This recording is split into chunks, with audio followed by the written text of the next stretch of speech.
J'avais été visiter le moulin panoramique et on a vu le plan des éoliennes qui était dans qu'on n'avait jamais vu. Et ma petite fille a regardé ce plan, elle avait 10 ans. Elle me dit, mamie, est-ce que tu as des éoliennes chez toi? Non, j'ai pas d'éoliennes chez moi. Eh bien, tu vas être cernée par les éoliennes. On n'a rien vu venir. Voilà. Et on ne croyait pas, on était presque... On ne savait pas ce qui nous arrivait, on était les cobayes. Personne ne parlait de nuisance, mais on parlait que ça allait porter beaucoup d'argent. Et c'est ce qui a été le drame, cet argent. C'est tout. Ouais. C'est l'argent. Il ne s'est jamais parlé si ça allait nous handicaper ou quelque chose. Ça a toujours été, ça va rapporter de l'argent, ça va rapporter au pays, et ça n'a rien fait au pays. Tout au contraire, l'immobilier est complètement... les gens ne veulent plus acheter à côté des éoliennes. L'arrière-saison, on les entend plus qu'en plein été, par exemple. Ou alors, il faut qu'il fasse beaucoup de vent. Mais c'est surtout l'arrière-saison, le mois d'octobre, novembre, et le vent du nord avec le brouillard. Et quelles sont les nuisances que vous avez en particulier, par exemple? Eh bien, on a les nuisances du bruit. Aujourd'hui, vous entendez un petit peu, mais le samedi, pas ce samedi, le samedi 21, toute la journée, ça a été affreux. D'ailleurs, je me demande pourquoi j'ai pas fait l'effort d'appeler la gendarmerie. Parce que j'ai appelé plusieurs fois la préfecture. La préfecture donne le suivi au sous-préfet. Le sous-préfet, il veut pas bouger. J'étais quelqu'un qui vivait beaucoup à l'extérieur. Je ne conçois pas ma vie autrement. Mais maintenant, les jours où les éoliennes tournent, quand je peux, je reste dedans. Je pense que ces machines qui tournent au-dessus des gens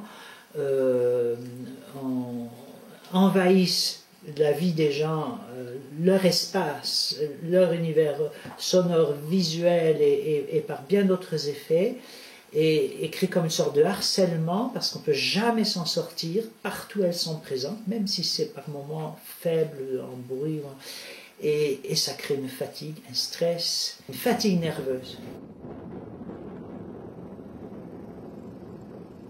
Moi, je suis à 750 mètres des éoliennes. D'une 3 MW, c'est ça? D'une 3 MW, oui. Ouais, d'une 3 MW. De 3 MW. Alors qu'au départ, on nous avait dit que c'était que des 2,5. Là aussi, on a été trompé, quoi. D'accord. Et au niveau, par exemple, du bruit, l'autre jour, votre épouse me disait que dans certaines circonstances, le bruit pouvait être assez impressionnant. Ah ben, le bruit, c'est suivant le temps, bien sûr. Bon, si c'est ensoleillé, le bruit s'en va. Bon, on l'entend un peu moins. Mais si vous avez du brouillard, si vous avez de la neige au sol, du givre, les pales givrées, par exemple, alors là, c'est infernal. Vous les entendez, on dirait le bruit d'un train qui passe, le bruit d'un... c'est carrément infernal. Et ça, c'est à toute distance, jusqu'à 1500 mètres. Hein.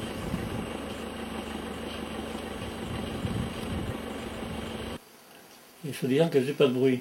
Le bruit d'une machine à laver. Là, elle tournait tout à l'heure, on n'entendait pas. Hein.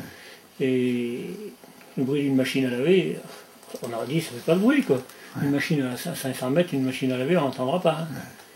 Ouais. Et puis, le projet est arrivé, on a été convoqué une fois à la mairie, enfin à la salle des fêtes.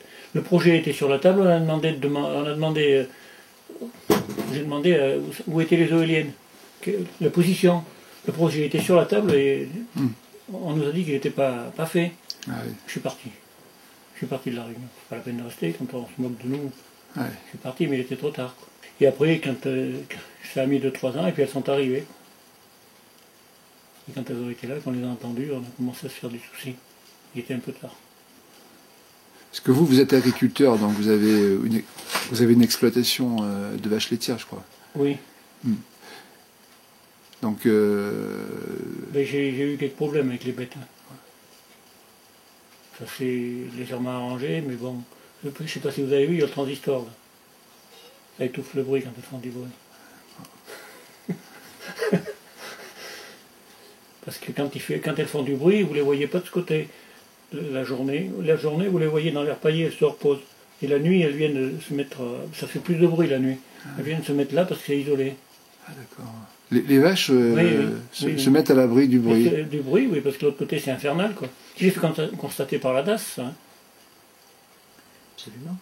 Pourtant, quand elle est venue, elle a constaté les nuisances, elle avait constaté le bruit, elle avait tout constaté, mais son rapport est resté lettre morte.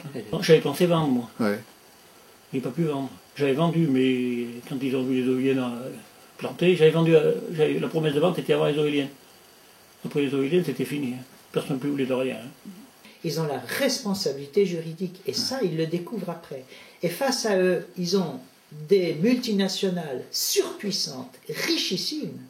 Donc, ils sont extrêmement vulnérables et n'ont qu'un devoir, c'est d'être prudents et de se taire.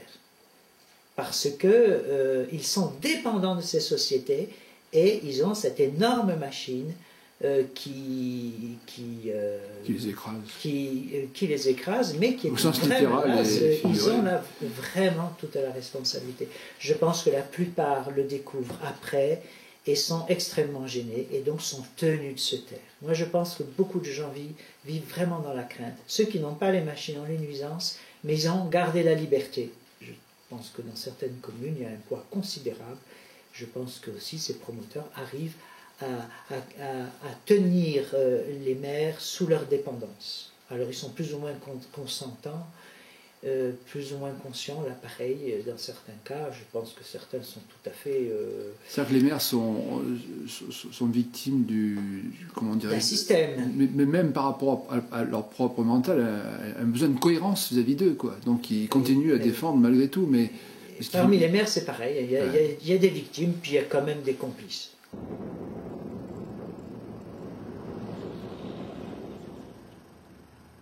Votre famille a souffert aussi. Ah ben j'ai ma mère qui a 87 ans, il y a des nuits elle n'a pas dormi. Hein. Quand ça fait du bruit, du vent du nord, là c'est insupportable. Hein. Pourtant, la maison a été conçue, elle a été avant les éoliennes, mais enfin les doubles vitrages j'étais avant. J'entends pas le laitier qui arrive pour pomper devant la porte, et j'entends les éoliennes. C'est bien un monde. Une éolienne à 700 mètres, on l'entend, on n'entend pas le laitier qui pompe devant la porte. Non, mais c'est sûr que les bêtes sont plus sujettes que les gens. Moi, je pense. Beaucoup plus sensibles. Ah oui. Et certains jours, quand elle package à côté, c'est 10% de lait en moins. Et les cellules, là, c'est l'anticorps des mammites, c'est 300 000 cellules à peu près. Ah oui, les cellules elles suivent bien le... Ah oui, mais ça suit les jours où elles font du bruit. Ah ouais. Elles suivent le vent, c'est-à-dire que le bruit suit le vent et elle aussi. Ouais. Donc vous pouvez y aller s'il y a un contrôle du vent du nord, moi j'ai des cellules. Ouais. Le lendemain, s'il y a un vent d'ouest... Qu'est-ce que ça s'appelle les cellules? C'est l'anticorps des mammites et des infections de la mamelle. Ah d'accord. Et le lait, il est payé en fonction de ça. Ils ont fait une étude de bruit là. Ils avaient mis devant la porte là, le micro là. Ouais, devant la porte là, juste devant la porte là. Et là, c'est la seule semaine où j'ai bien dormi tranquille. Elle était arrêtée, elle tournait mais elle ne produisait pas de courant. Il ne faudrait pas que le promoteur soit averti. Et là, il y aurait des surprises. Parce que dès qu'ils savent et les machines tournent en fonction de ça. On a fait une étude de vibration dans la maison là. Vous êtes bien courant. Oui. On a fait une étude de vibration, on pouvait poser la ventouse sur n'importe quoi, sur un carreau, sur la table, sur les lits, sur les armoires, tout vibre. L'appareil est bien fou. Je crois qu'il faut vraiment le dire, partout on a des gros soupçons d'enveloppe. On ne les voit pas bien sûr, mais on en a quelquefois des traces, hein, on dit que ça n'a pas d'odeur mais quand même. Par contre, on a des preuves, pour nous, associations, parce que les promoteurs ont fait souvent des propositions, des membres d'associations qui ont refusé. En fait, c'est par ceux qui ont refusé les propositions qu'on sait que les propositions sont très fréquentes. Comme toujours. Voilà. Si personne le dit, si personne... il faut se mouiller à un moment ou à un autre, parce que sinon, ça ne fera pas avancer le schmilblick. C'est pas dit qu'il y ait beaucoup de choses qui avancent aussi, mais au moins on n'aura pas le regret de s'être pas battu. Quoi.